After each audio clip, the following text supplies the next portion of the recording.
Este programa tem apoio cultural da CNM, Confederação Nacional dos Metalúrgicos.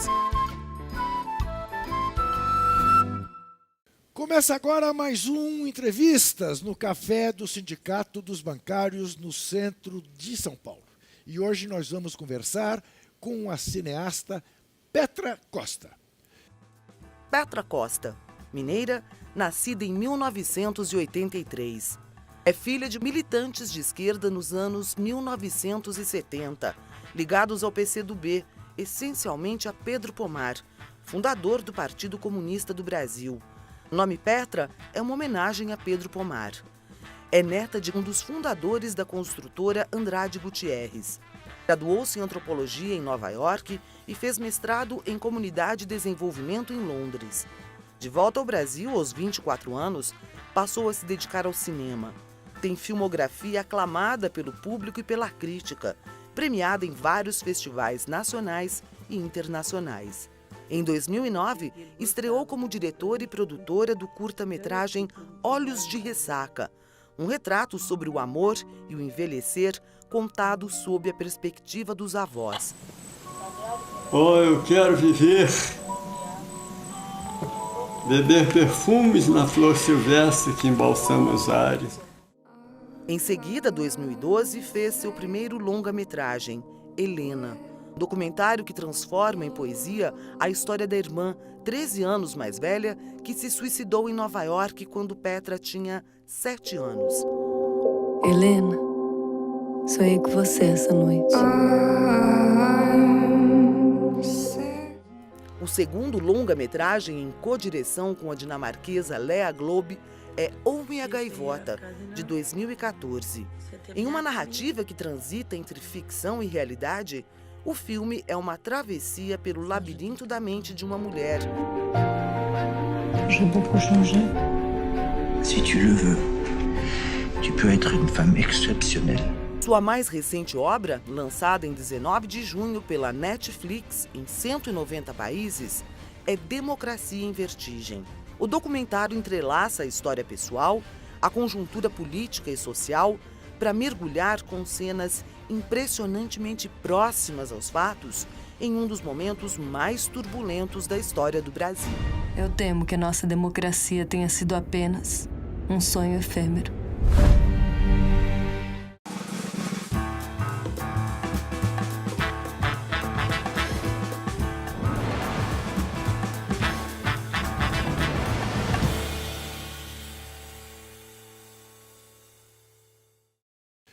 Para fazer este programa, estão conosco a atriz e produtora cultural Rosana Maris e o também jornalista Paulo Donizete de Souza, jornalista editor-chefe da Rede Brasil Atual e da Revista do Brasil.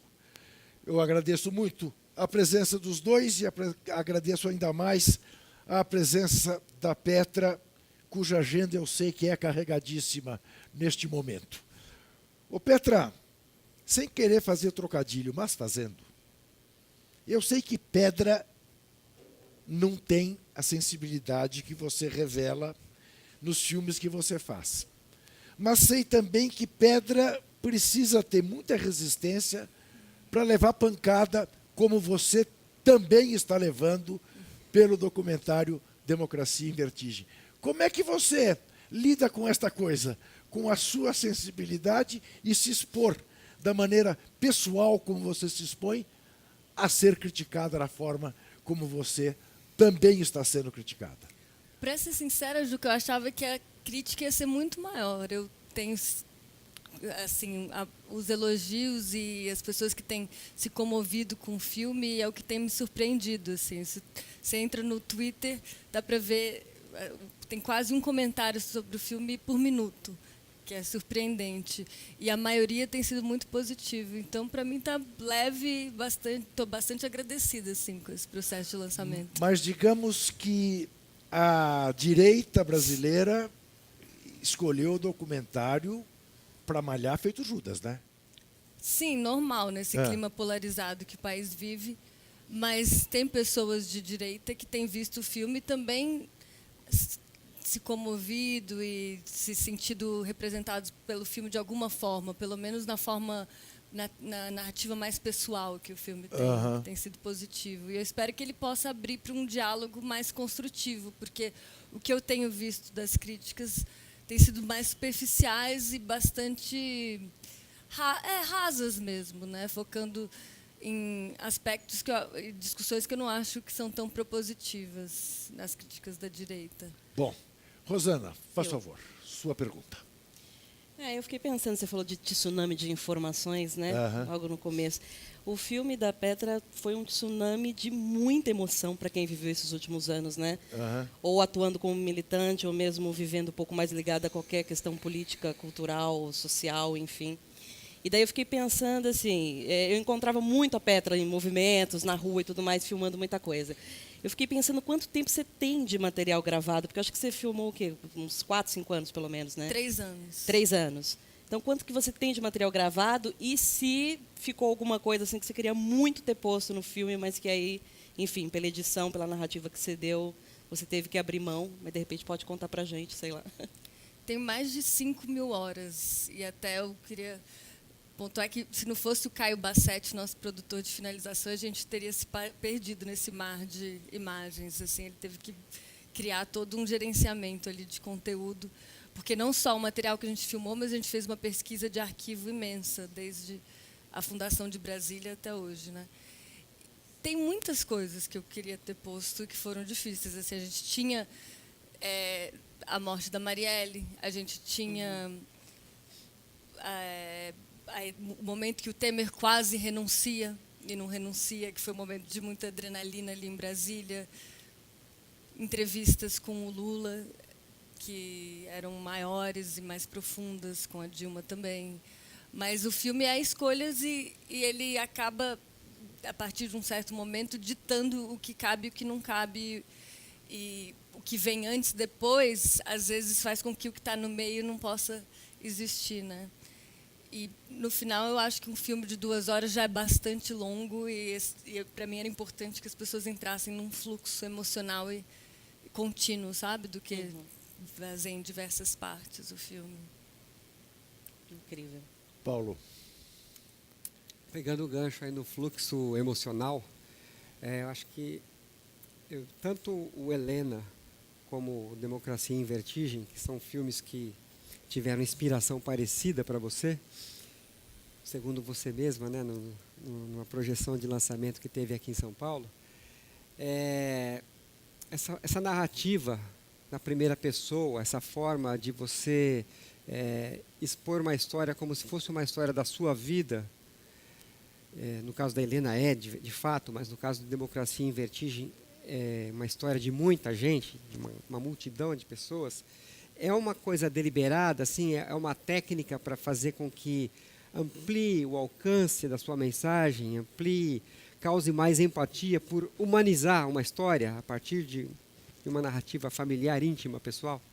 Foi mais uma descoberta na jornada de como contar uma história, assim, porque eu venho da antropologia e na antropologia tem uma discussão longuíssima sobre como representar o outro, né, que hoje em dia no Brasil se popularizou como lugar de fala. E então, desde cedo, em 2006, 2005, quando eu estava me formando, eu me sentia muito desconfortável de falar do outro sem falar de mim, assim, sem mostrar a rachadura subjetiva pelo qual eu estava enxergando a situação. Então, quando eu comecei a fazer documentários, eu tentei, a princípio, fazer documentários mais objetivos, mas me sentia nessa encruzilhada de sem querer ser a tal antropóloga que pode ser vista de um lugar colonialista falando de um outro. Então, para tentar decifrar esse problema, a forma que eu encontrei é de me colocar e ser bem claro de onde eu estou vindo, de onde eu estou enxergando a situação e quais são as minhas próprias contradições dentro dessa situação, né? E nos primeiros filmes, que eram muito pessoais, isso vinha de uma forma natural, porque eu estava falando da minha própria intimidade. E nesse filme ficou claro para mim muito cedo que o que me interessava era a relação de um indivíduo, nesse caso eu, mas eu via que era algo que estava acontecendo com indivíduos mundo afora, que começaram a sentir de repente que a relação que a gente tomou como certa, uma relação saudável com a democracia, que iria simplesmente evoluir, talvez a passos mais devagares do que o esperado, mas continuar progredindo, não era tão certa quanto a gente imaginava, e falar dessa incerteza, desse trauma. É um pouco, Petra, o fundador de uma revista que fez grande sucesso nos Estados Unidos, a Esquire, ele dizia o seguinte, que há duas maneiras de você fazer um veículo. Fazer uma pesquisa junto ao público, para saber que veículo o público quer, e que demanda saber ler pesquisa, interpretar, que nem sempre o que a pesquisa diz é aquilo que realmente se deve fazer, ou fazer um veículo, o veículo que você gostaria de ler. Uhum. Tá? E aí, dizia ele, depende de você ter a sorte de muitas pessoas terem o seu gosto e o veículo ser bem sucedido. É um pouco por aí, porque você pegou muita gente, né, que vê o documentário e chora. Sim. Quer dizer, a tua história é a história de muita gente. Uhum. É isso? Eu acho que sim, eu acho que existia uma falta também, né, muito grande. Acho que eu e muitas pessoas que eu conheço sentiram por muito tempo uma falta de representatividade, né, nos meios de comunicação. A gente via de outra forma as coisas que estavam acontecendo nos últimos 5 anos. E uma sensação de um grito entalado na garganta, o que muitos falam, né, ao ver o filme. Então, acho que faz parte disso. O fato de você não esconder o seu lado, o que, do meu ponto de vista, é um dos gols do filme. Olhando hoje em perspectiva, o resultado final, você acha que faltou uma dose de autocrítica ou está na medida, até porque o Gilberto Carvalho pontua com todos os pontos e vírgulas a questão da autocrítica? Eu acho que faltou. Eu acho que ainda falta autocrítica por parte de diversos setores. Da esquerda, mas também da direita, das instituições em geral, do judiciário, enfim, da mídia. Tem um autor que chama Jared Diamond, que escreveu um livro agora chamado Crises. E ele fala que, assim como na sua trajetória pessoal, quando você vive uma crise pessoal, você pode virar uma epifania, né? E com isso você se engrandecer. Isso depende de uma autocrítica, de você falar, eu tive essa crise porque no meu casamento, na minha vida, porque estava fazendo as coisas de tal forma, agora eu vou fazer de outra forma. E que as sociedades também são assim, né? E ele cita a Alemanha, por exemplo, que é um dos poucos países que fez uma verdadeira autocrítica. Sem dúvida alguma. Olha aqui, vocês fiquem à vontade, tá? Para interromper e conversar, porque senão fico só eu conversando com ela. Eu queria voltar um pouquinho na questão da crítica, que você falou no começo. A gente sabe, está acompanhando o bombardeio que são as redes sociais, mas do ponto de vista de crítica negativa, que você tiraria proveito para você, o que houve assim, de crítica? E, bom, essa crítica vai me fazer melhorar no próximo trabalho. Teve alguma coisa consistente ou só pancadaria mesmo? Sim, sim. O que você mesmo concordou? Tem gente que achou o filme muito branco, por exemplo. É uma crítica difícil de eu, como branca, de conseguir rebater, porque também sinto que se eu estivesse representando comunidades negras, eu também não seria a pessoa adequada para estar fazendo essa representação. Então, é um desafio. E acho que poderiam ter mais negros no filme, sem dúvida, mas também faz parte da falta de representatividade de negros no Congresso, que é um problema estrutural que o Brasil tem, de mulheres e negros, né? Então, enfim, mas é algo que eu estou constantemente pensando, como lidar tanto nas minhas equipes de trabalho quanto nos filmes que eu faço. Você comenta, né, no filme que esse é um momento, você se inclui, né? Nós, os ricos, somos responsáveis por essa tempestade, né? Você se inclui entre as pessoas que estão, né, a classe, né, de que de certa forma está movendo na verdade, isso eu daí. estou citando o Warren Buffett, né? Não é a Sim, minha frase, Buffett, mas sim, posso ser incluída. Então, a Petra é de uma família de empreiteiros, gente muito rica, e, de outro lado, de uma família cujo pai, cuja mãe resistiram à ditadura, foram de grupos clandestinos, foram presos, né? Só para situar. E a Petra tem, até onde eu saiba, e se eu estiver errado você me corrige, um parentesco distante, mas até com Aécio Neves, que te promete uma entrevista no documentário que não aparece. Ele não te dá essa entrevista. Não. E ele, de alguma maneira, depois te procura para... Não. Não? E vocês tinham uma relação mais próxima? Eu nunca tinha visto ele. Você não aquele foi tinha. O momento que está no filme, foi o mas momento vocês que eu fui têm um apresentado. parentesco distante? Sim, eu acho que eu esqueço, mas era Sim. a avó dele casou com ok. enfim, mas não é de sanguíneo, mas é um parentesco desses tipos Ele sabia quem você era? Sabia, claro. Sabia. Quer dizer, você acha que ele fugiu de te dar uma entrevista? É verdade, ele foi a primeira pessoa para quem eu pedi uma entrevista, antes mesmo da Dilma e do Lula. E o assessor dele tinha aceitado, mas aí começa a Lava Jato e ele se recolhe. Então, ele parou de dar entrevistas. Naquele momento, ele acho que só estava falando com pouquíssimos entrevistadores. Assim, você nenhum. também não conhecia a Dilma e o Lula? A Dilma não conhecia. Até foi engraçado, quando eu entrevistei ela pela primeira vez, ela estava super rígida, assim. Sim, é notório o desenvolvimento da relação. E essa entrevista nem entrou no filme, porque foi bastante formal. E no final da entrevista, que ela começou a relaxar, e, enfim, ela perguntou, eu falei, minha mãe estudou no mesmo colégio que você. Ela, quem foi sua mãe? Aí ela sabia da existência da minha mãe, né? Das coisas em comum, algumas coisas em comum que elas tinham. E o Lula eu já tinha visto, coincidentemente, no dia 2 de março de 2016, eu fui convidada para o encontro de mulheres feministas com o Lula, pela Clara Ante. E foi a primeira vez assim que eu lembro de ter falado algo com ele. Sei. 2 dias antes da condução coercitiva. 2 dias antes. Foi impressionante. Foi. Eu queria voltar um pouquinho. Ela estava falando ali da representatividade, da crítica, né? De algumas críticas do documentário. Com relação, quando eu te perguntei das imagens, você falou que que você sentiu falta, por exemplo, de pôr algo da Marielle.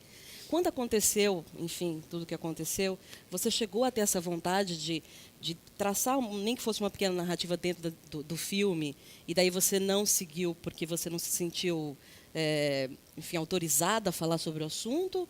Ou isso não passou pela sua cabeça? Assim, na verdade, não, queria que você falasse um pouco mais sobre isso. Esteve no filme o assassinato da Marielle,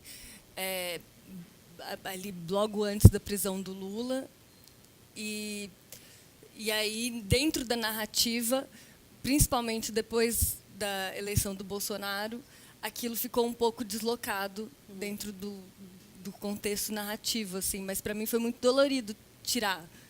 Mas era aquela coisa tipo embate na ilha de montagem, também a gente tinha uma limitação que o filme tinha que ter 2 horas e acabou saindo. Também a gente falava do desfile da Tuiuti, e era mais ou menos no mesmo bloco. Simbólico, né? Mas eu era a favor que ficasse, eu fui meio que voto perdido. Com o que a gente aprende que nem sempre a diretora do documentário manda no documentário dela. Comigo não seria bem assim, mas, enfim, foi o que aconteceu com a Petra. Nós vamos fazer um rapidíssimo intervalo e vamos voltar em seguida. Até já.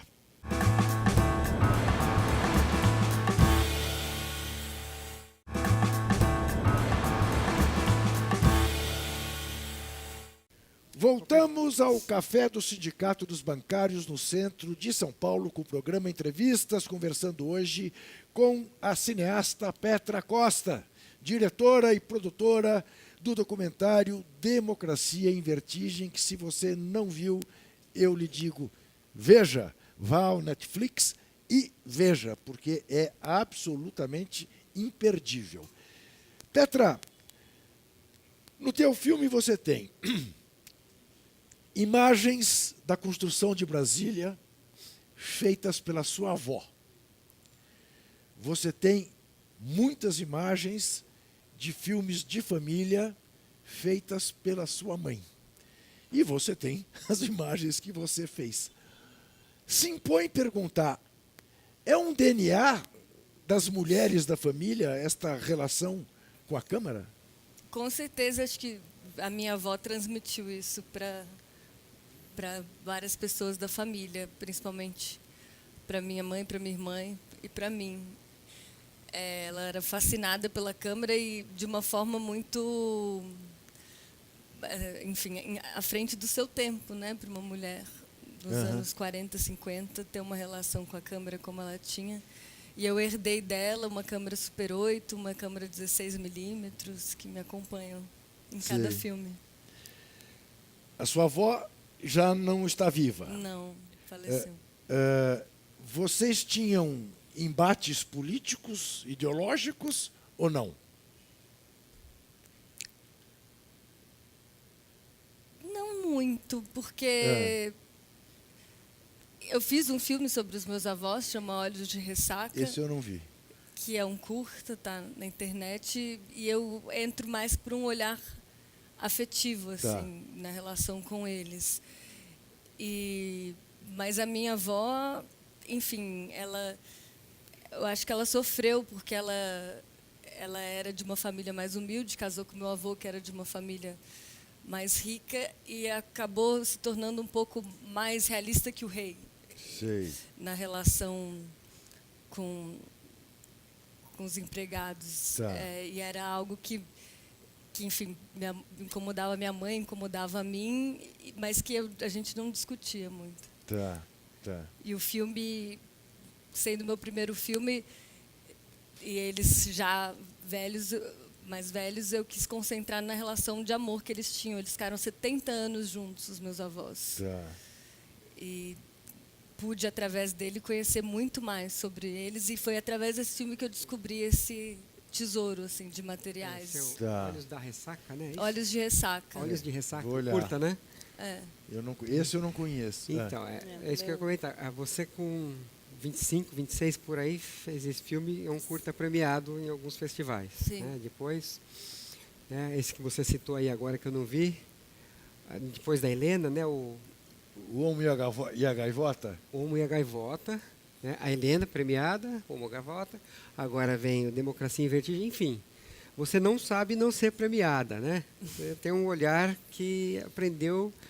Qual é a expectativa que está sendo criada agora em relação a este filme, a Democracia em Vertigem, com a sua repercussão no exterior, né? Inclusive, né, na pátria-mãe do cinema, lá nos Estados Unidos? Eu prefiro não trabalhar com expectativas.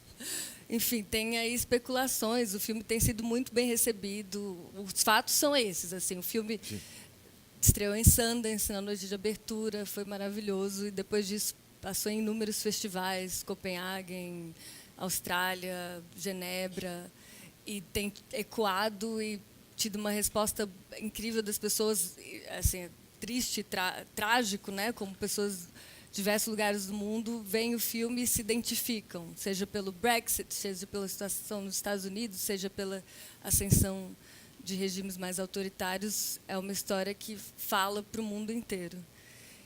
E tem tido críticas muito positivas, o que me alegra muito. Pois é, eu estava fazendo aqui uma conta. O filme vem da campanha das diretas até agora. Você estava nascendo quando se deu a campanha das diretas. Eu tinha 1 ano. Né?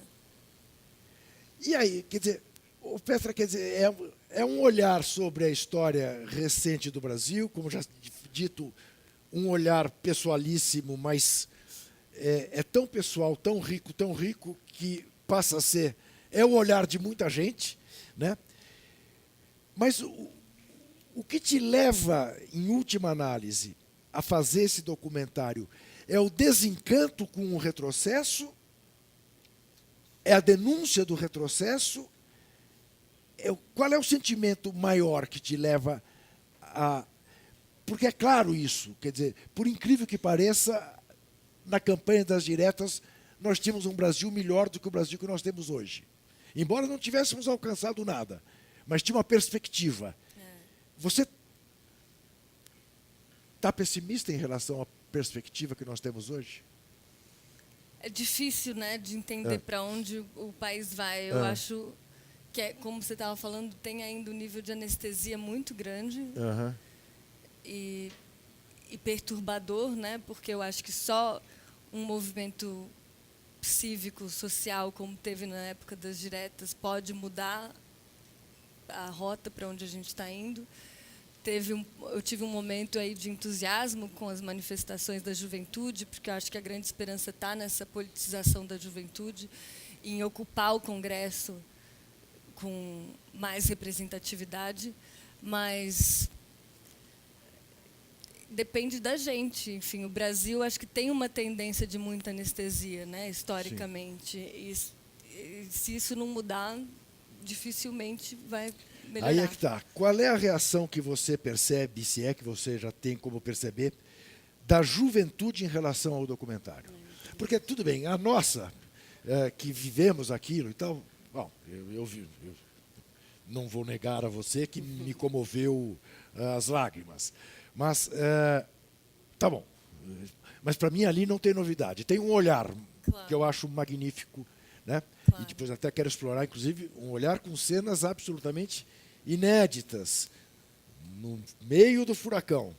Mas a garotada, tá chegando alguma coisa para você da garotada que não conhece? Muito, principalmente da juventude, né? Nas redes sociais, Instagram, Facebook, Twitter, chegam comentários principalmente da juventude, se comovendo com o filme, enfim, espalhando o filme, trazendo luz para cenas diferentes, assim. Acho que está gerando uma reflexão e um debate da juventude, com certeza. E você sente que dá para eles entenderem, inclusive, sobre a nossa história, assistindo o teu filme, porque a gente tem muito essa crítica de que a nossa juventude não tem exatamente toda a história do que foi a nossa ditadura, do que foi todos os problemas que a gente teve. Eu acredito que o teu filme narra isso muito bem, mas você tem essa visão do pessoal da juventude que consegue assistir teu filme e falar: estou entendendo melhor o que foi o golpe, estou entendendo melhor o que é um congresso, o que foi a relação da Dilma com o congresso. Sim, tive alguns feedbacks assim. Entendi agora a importância do congresso, eu entendi melhor como que foram feitos os processos de conciliação. Eu entendi o pacto com o PMDB. Sim, alguns feedbacks nesse sentido. Mas o principal é chorei. Tem um momento da Helena, deixa eu registrar aqui, que eu achei mágico, um momento em que ela vai fazer a entrevista em Nova York, e depois logo em seguida você emenda com o rosto dela em ação, em preto e branco. É o mesmíssimo rosto, né? Uma cara maravilhosa. Mas naquela ocasião estávamos iniciando um momento de quebradeira da produção cinematográfica, né? Sim. Que ela registra bem, né? No Brasil não se faz teatro, tem 1 ou 2 peças por ano. Se você quiser fazer TV, você tem que fazer novela. Se você quiser fazer filme, é um filme por ano. É Collor, né? Isso, estava iniciando a era Collor, né? E eu observei que nos anos 2000 para cá, tem uma produção documental e ficcional brasileira imensa. Né? Você mesma, né, tem 36 anos e 5 filmes aí de alto nível. Né? E eu vou, só para ficar na seara do documentário, né, o Silvio Tendler fez um monte. Né? E acho que pouca gente no Brasil contou a história do Brasil dos últimos 50, 60 anos como ele. Com certeza. Aí teve os filmes do João Moreira Salles, né? do Eduardo Coutinho. Enfim, tudo contado a partir de uma nova história que se começou a construir em 2002. Né? E agora, qual que é a sua perspectiva de que essa história seja novamente interrompida? Porque em 64 a gente passou por um golpe violento que atuou imediatamente e rapidamente na cultura. Sim. Na produção cultural, na música, no cinema, no teatro, nas artes, na literatura, em geral. Né? E nas outras áreas, educação, saúde, ela foi gradualmente, né, transformando o serviço público em sucateamento. Agora está tudo acontecendo muito rápido. É na cultura, é no meio ambiente, é na educação, é no serviço público. Você vê alguma perspectiva? Falo para você e falo para vocês também. Você vê alguma perspectiva de para onde a gente pode ir, como que a gente pode reagir diante de um cenário tão aterrorizante? É como dizem, né? Para construir leva décadas e para destruir é em um segundo. E esse ano, a quantidade de filmes brasileiros em Berlim e a premiação que o Kleber Mendonça teve em Cannes, junto com Karin Ainus, foram históricos. Né? E é muito triste pensar que isso vai se reverter, que já está se revertendo no nível de segurança que as produtoras todas estão tendo em relação ao futuro da Ancine. Né? E como a gente estava conversando antes, da força da narrativa que tem tido no YouTube, em convencer a juventude e muitas pessoas de que são os artistas mamando na teta do Estado. Eu acho que ainda falta muita gente entender a importância que o incentivo à cultura tem, como todos os países de primeiro mundo têm incentivo à cultura, seja através do Estado na Europa, seja através da filantropia nos Estados Unidos. E acho que a gente tem uma função de educar e transmitir essa informação para quem não tem, né? Porque eles fizeram um ótimo trabalho em desinformar. Então, acho que precisa ter essa conquista da opinião pública, na minha opinião, da importância do financiamento da arte. Mas é a tua história, né, Petra? Num país em que um compositor, escritor como Chico Buarque de Holanda ganha o prêmio Luiz de Camões, o maior prêmio da língua portuguesa, e o presidente da República institucionalmente não se dá ao trabalho de parabenizá-lo, ou morre a Bete Carvalho e ele não faz uma referência sequer, né, ao que significa na cultura brasileira uma Bete Carvalho, né, ao passo que o DJ que espancou a mulher e se suicidou virou um cara simpático. Respondendo a você de minha parte, eu vejo como uma necessidade brutal, Paulo, da gente resistir e não entregar, não deixar que esses caras prevaleçam, porque será a vitória do obscurantismo sobre o iluminismo. Estamos falando disso, apenas disso. Existe uma rachadura muito grande, né, entre o governo Bolsonaro, os artistas no geral, eu acho, e tem uma narrativa muito forte de colocar como lados opostos, como os artistas ficassem de um lado completamente oposto ao restante do país, como se não se importasse com nenhuma outra área. Isso é uma coisa horrorosa. Mas é um lugar, é uma coisa fechada que a gente, como artista, vai ter que pôr luz de alguma forma, com poesia, contando história, resistindo, porque para trás a gente não volta, né? Pode não deixar a gente avançar tanto, mas a gente vai cavando esse espaço.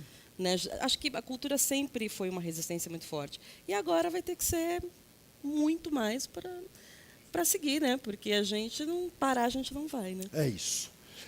Petra, me conte uma coisa. Como é que você conseguiu aquelas cenas de bastidores do nosso Stuquinha? Porque ele é absolutamente cioso, zeloso e ciumento das imagens que faz. Sim. Foi uma batalha? Foi. Enfim, eu fiquei muito impressionada, né, de conhecer o material do Stuckert. A gente se conheceu, acho que nesse dia que eu falei, que eu fui no Instituto 2 dias antes da condução com o Steve, e depois, durante o tempo que eu estava batalhando uma entrevista com o Lula, pude conhecê-lo melhor, e ele me contou do material que ele tinha, e a gente foi conversando por anos até eu poder ver esse material, e a gente foi conversando, ele entendeu a dimensão histórica, ele já sabia a dimensão histórica que o material dele tinha, e E acho que achou interessante que pudesse não ser esquecido nesse momento tão crucial, né? E para mim foi um grande presente, porque como imaginar num momento de tamanha importância histórica poder estar ali nos momentos mais íntimos com o presidente. Ricardo Stucker é fotógrafo e acompanha o ex-presidente Lula desde sempre e faz imagens que estão no filme. A despedida do Lula e de Dona Marisa no dia que vão embora, né, termina o mandato dele, cenas da prisão. Nossa, é muito forte, né? É muito forte. É muito a saída forte. do Sindicato dos Metalúrgicos. A saída do Sindicato Você dos esteve lá Metalúrgicos? no Eu sindicato estava durante a lá, vigília? eu estava lá os 3 dias. Foi o momento mais tenso, né, de toda a filmagem, sem dúvida. Era a sensação de estar dentro de um filme de ação americano, que você tem um bunker que está sequestrado, e dentro do bunker você fica assistindo pela televisão o país inteiro assistindo você lá, e aí a tensão. Exatamente. As pessoas falavam, os policiais vão invadir, vão explodir, e a gente lá naquela tensão por 3 dias. Petra, você diz no Helena que você conversa com ela, ou você conversava com ela diariamente e diversas vezes por dia. Você tem conversado com ela sobre esse documentário? A Helena está presente ainda, não na sua vida afetiva, na sua vida profissional? Você dialoga? O que será que a Helena acharia disso? Como a Helena trataria isso? Para ser sincera, não. Eu conto que... Eu estou te perguntando isso só por uma razão. Quero deixar Sim, claro para você. Sim. Você conseguiu manter a sua irmã viva. Não sei se você tem consciência disso. Quem vê o Helena, fala, Helena está aí. O que é inestimável. Isso não tem preço. Por isso que eu te fiz essa pergunta. Sim. Ela me veio, antes de eu fazer o filme, em sonho, e daí que eu comecei a fazer o filme, por causa de um sonho que eu tive com ela. E durante o processo de feitura do filme, eu sonhava constantemente com ela. E esses sonhos foram se transformando. No começo, ela estava com muita dor, e aos poucos essa dor foi evaporando. Teve até um sonho que eu cozinhava a dor dela e ela, de fato, evaporava. E o último sonho que eu tive com ela, eu dançava em volta dela, eu menina e ela já adulta. Aí eu passei anos sem sonhar com ela e, mais ou menos, há uns 2 meses eu sonhei com ela. Mas ela estava bem, eu só olhava ela, assim, acho que a gente encontrava e ela estava bem. Mas acho que ela está descansando, é a minha sensação, né? Mas no começo, quando tem aquele dia da vitória da Dilma, em 2010, outubro de 2010, e eu lembro nitidamente de ter pensado, nossa, se a Helena estivesse viva hoje, ela não se mataria. Porque a perspectiva de ter uma mulher que, como a nossa mãe, passou por tudo que passou e consegue chegar na presidência, dá uma outra perspectiva de mundo, né? E ela morreu num momento em que as perspectivas eram muito deprimentes. Os amigos dela estavam morrendo de AIDS, o cinema estava sendo destruído, o teatro estava sendo boicotado, enfim. E aquela eleição foi muito feia, né? Teve uma deturpação da narrativa ali que foi muito feia, e foi meio que minha introdução na política. E era um momento propício para perder a esperança. Sem dúvida, sem dúvida. Bonito. Foi um fim do centro político, a eleição de 2010, né? Foi onde o PSDB, com toda a história que tem de quadros, né, formuladores de políticas para o Brasil, que a gente goste ou não delas, havia formuladores. Em 2010 havia uma disputa do poder pelo poder de uma forma tão intensa, tão baixa, que o que o José Serra fez na campanha de 2010 instituiu, né, acho que foi a semente da nova direita que surgiu no Brasil. Eu estava falando de 89. Acho que 2010 Quando a Dilma, da eleição da Dilma que você comentou aí. Que ela... Sim, mas nesse momento de 2010 eu via como um momento de maior esperança. Sem dúvida. Mas, claro, teve já uma degradação ali durante as eleições, a falta de respeito mútuo, que depois só piora, né, em 2014. Sem dúvida alguma, a gente vai fazer um rapidíssimo intervalo, mas antes, você que acompanha a TVT e quer ajudar a manter esse canal educativo, democrático e público no ar, contribua com a nossa vaquinha, o nosso financiamento coletivo. Acesse catarse.me/TVT e faça uma assinatura. Até já.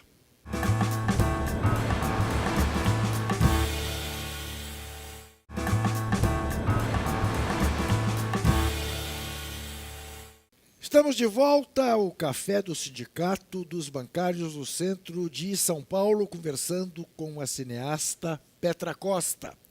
Petra, você fez referência ao fato de ter conhecido o ex-presidente Lula num encontro de feministas com ele.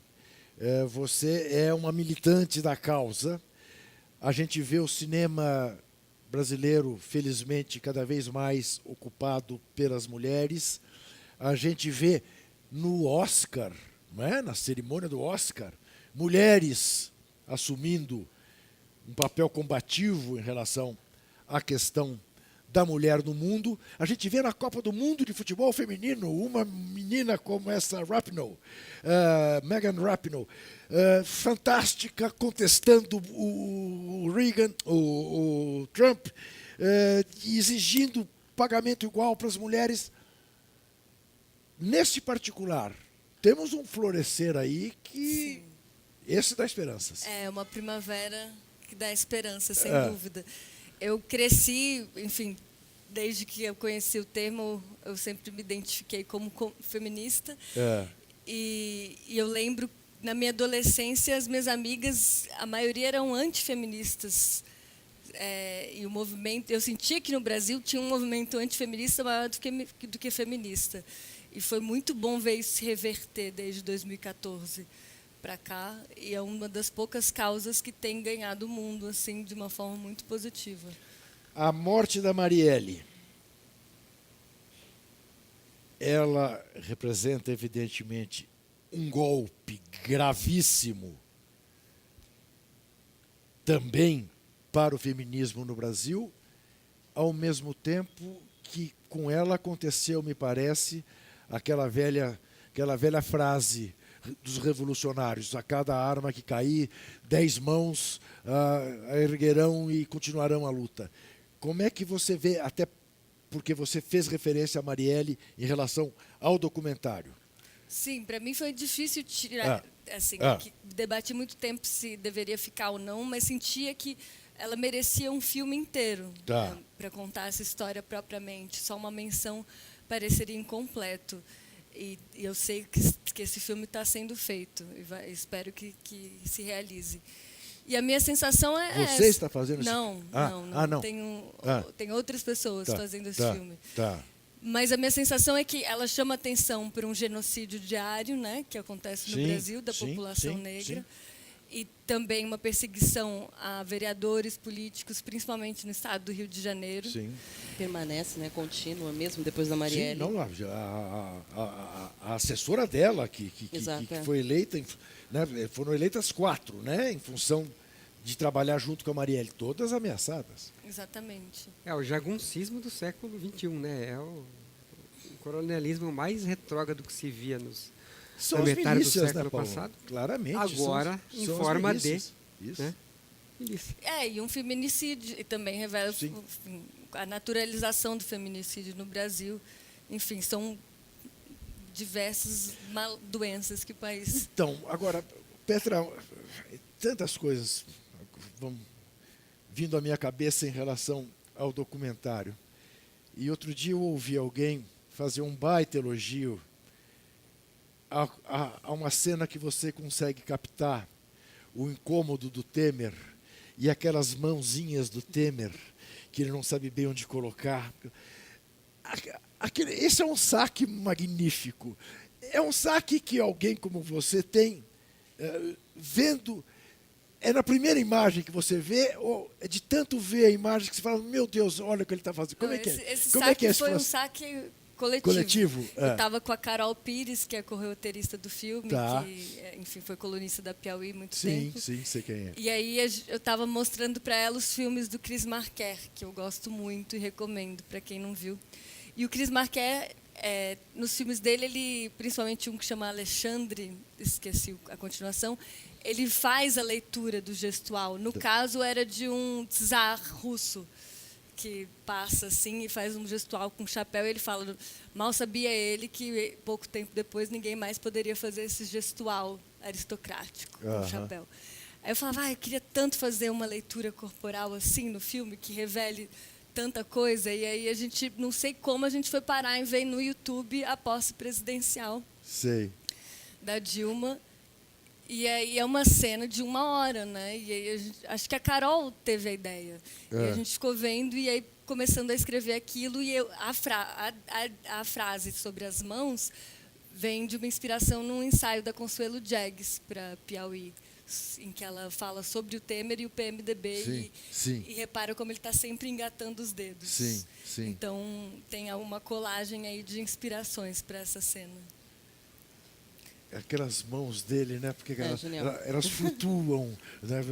Ai, meu Deus do céu. Você comentou que você fala muito da sua família no filme. E eu não sei se foi em alguma entrevista, algum bate-papo, algum grupo, que eu vi você falar que assistiu com grande parte da sua família já, né? O documentário. E aí tem alguma coisa muito pontual assim que você queira dividir com a gente, do pessoal que votou no Bolsonaro, que conseguiu, sei lá, enfim, que tenha... Teve um primo que votou que achou o filme imparcial. E teve uma outra prima que votou também que achou o filme que tinha um ponto de vista diferente, mas ela apreciava, assim. Foi esse feedback que eu tive dos que votaram e assistiram, mas uma grande parte ainda não sei se viu, ainda não me falou, mas tem também a Flávia Guerra, que está num grupo mais de pessoas que votaram no Bolsonaro, e também parece que das pessoas do grupo falaram que o filme é isento, o que é interessante. Bastante. Como perspectiva. Você pegou o Gilberto Carvalho por saber que ele não foge da autocrítica, até porque num documentário sobre o impeachment da Dilma, ele já aparece... Mas esse documentário saiu depois. É posterior?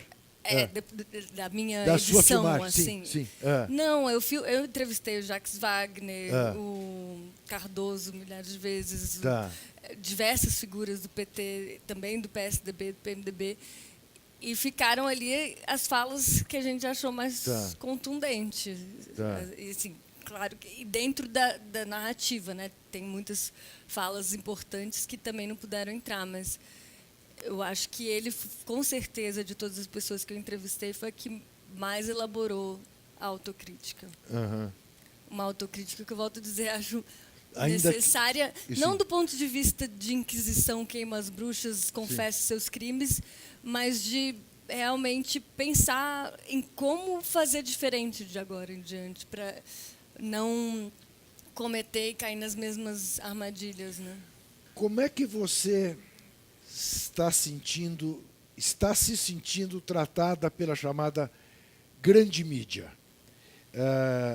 De alguma maneira há uma tentativa de esconder o documentário ou não? Olha, ele saiu na Folha todos os dias da semana passada. Sim, que eu achei na Folha eu percebo. Mas digamos, sem querer puxar a sardinha pelo fato de eu trabalhar lá, a Folha tem uma postura, digamos, mais aberta, mais democrática, né, para tudo. Não, por exemplo, a TV Globo trata do seu documentário? Ainda não. Não? É curioso. Ainda não. Tomara. O negócio da batalha ideológica, que não envolve só essa preocupação com o fascismo emergente, mas envolve também o negócio do capitalismo que se pretende estabelecer no Brasil agora, é uma coisa que está fazendo com que uma empresa do tamanho da Rede Globo ela esteja se desviando um pouco do negócio da comunicação em si, que sempre foi feito com muita qualidade. E no caso específico, a Netflix é uma ameaça óbvia, né? Então também pode ter esse aspecto, né? De não pôr cereja no bolo da Netflix. Mas é inevitável, porque o que a Netflix tem feito não apenas está demonstrado no documentário da Petra, mas como não sei se vocês têm visto a série de entrevistas do David Letterman, eu vi um pouquinho. Mas olha, o primeiro programa, ele já está, acho que já fez 30, e acho que eu vi todos, mas enfim, o primeiro programa, a entrevista que ele faz com o Obama, eu não tenho o menor problema em dizer que é a melhor entrevista que eu já vi na minha vida. Sério?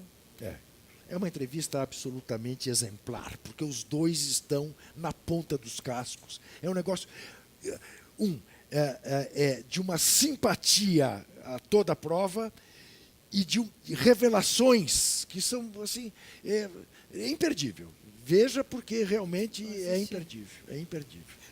Então, você acha que o Lula já viu? Você sabe se o Lula já viu? Porque o Lula recebe em pendrive, né, coisas para ver. Você não sabe se ele... Ainda não sei. Não sabe. Nem da Dilma? Você não teve nenhuma... A Dilma assistiu durante o processo de montagem e gostou. Eu tinha medo, né, se ela ia gostar dessa questão de eu colocar a minha vida pessoal. Era algo que muitas pessoas tinham resistência e ela gostou disso. Teve algumas discordâncias, mas, no geral, foi bem positiva a reação dela. Tá.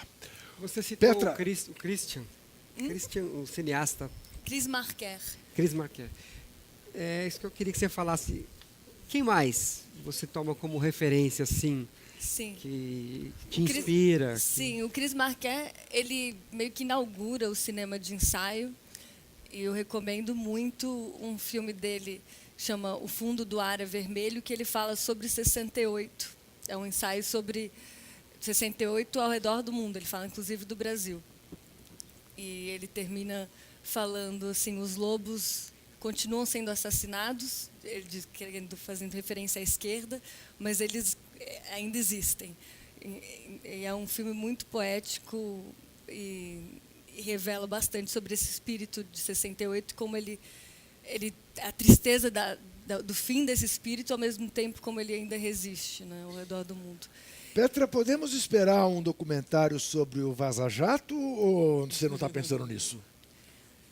Eu gostaria muito que alguém fizesse, porque é um tanto quanto pesado ficar cobrindo política no Brasil hoje. Assim, eu gostaria de me adentrar em outros temas, ainda explorando o viés político pessoal, mas não da atualidade. Sei. Mas você não vai, evidentemente, desistir de, enfim, que o seu trabalho seja um trabalho, eu detesto esse termo, de conscientização, mas no sentido da informação, do esclarecimento. Sim, do mas país. No próximo eu quero pensar mais na construção do país e na herança escravocrata do país, assim, do que falar da atualidade. Esse é o meu desejo. Pois é, mas quando você fala do escravagismo no Brasil, você estará diante daquela questão que você já colocou do lugar de fala. Estarei. É isso que você quer mexer? Eu estou me vendo compelida a mexer nisso e vou ter os meus desafios pela frente. Converse com o Gessé Souza, que ele haverá de te ajudar. Haverá de te ajudar muito nesse sentido. Sim. Porque realmente... Mas uma coisa que a gente não falou e que, fazendo esse filme, para mim foi muito revelador, é a ideia de democracia. Né? E como na Grécia Antiga, demos queria dizer tanto o povo em geral, quanto os mais pobres. E desde lá, os críticos da democracia sempre falavam que era o governo e a dominação dos pobres sobre os ricos. E nunca foi fácil implantar a democracia, apesar dela ter durado quase 2 séculos, né? Na Grécia Antiga, os críticos eram vorazes e quando ela termina, ou não sei se foi no fim ou em uma das suas crises, teve um tirano da Macedônia que invade a Grécia, e fala, Atenas, e fala assim: agora só vota quem tem tantos dracmas de terra. E no Brasil foi sempre essa questão, né? Desde diversas constituições que exigiam tanto de terra para você poder votar, e aí a gente só conquista o voto universal em 85 e na Constituição de 88, que os analfabetos finalmente podem votar. Isso. E continua um embate eterno entre oligarquia e democracia. Não te esqueça que muito recentemente, na campanha presidencial, o então candidato a vice, que enfim foi eleito, falava num grupo de sábios para propor uma nova Constituição no Brasil. Pois é. Qual seria o critério? Eu acho que a democracia só funciona quando ela é radical. Claro. E ela é radical quando ela serve ao povo, à maioria. Claro. Mas ela vem se subvertendo, né? Assim, acho que aquele livro Como as Democracias Morrem mostram que é pela própria instituição que a democracia morre hoje em dia. Não é por um golpe militar. Esse gancho da democracia, num processo tão rigoroso de seleção de imagens e de cenas que vão ser levadas ao ar, eu queria que você comentasse aquela entrevista com aquela funcionária do Congresso, que é um povo ali, né, meio que alheio praticamente a um turbilhão de coisas que está acontecendo com a vida. E ela diz: eu acho que esse negócio de democracia não existe, não, né? Ela é a síntese do que falam os autores desse livro, que quando você faz um impeachment, ele pode ser uma bomba atômica de uma democracia, porque a democracia depende da confiança, né, do povo com as instituições. E quando você faz um impeachment, ela fala, apesar dela talvez ter feito algo de errado, não foi uma escolha do voto ela ter saído daqui. Então, acho que não existe democracia. Então, ela perde a confiança na democracia por conta do impeachment. Apesar de não ter votado na Dilma. E numa pesquisa que foi feita em 2016, apontava que mais de 16% da população já não acreditava na democracia como a melhor forma de governo. Eu também acho que é uma consequência do impeachment. Então, foi muito ruim, né, para o Brasil, assim, o impeachment. Sendo a favor ou não da Dilma, de certa forma, foram votos rasgados em 2014, né?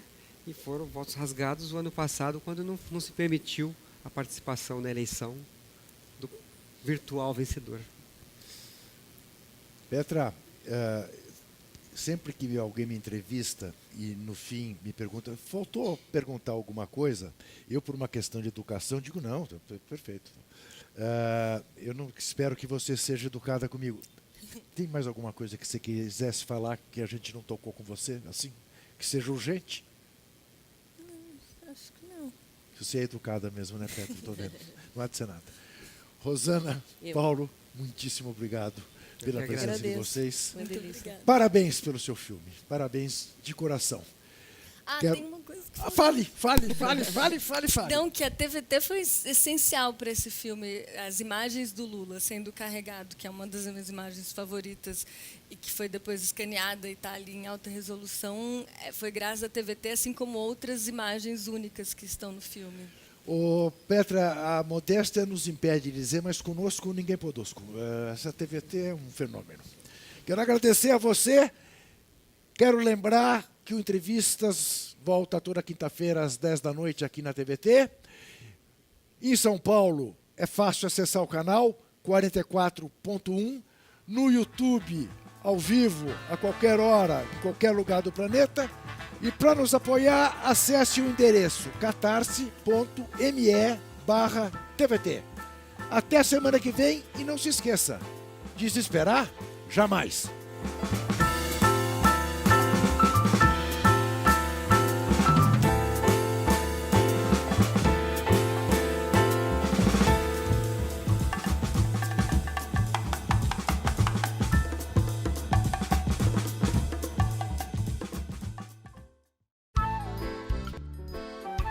Este programa tem apoio cultural da CNM, Confederação Nacional dos Metalúrgicos,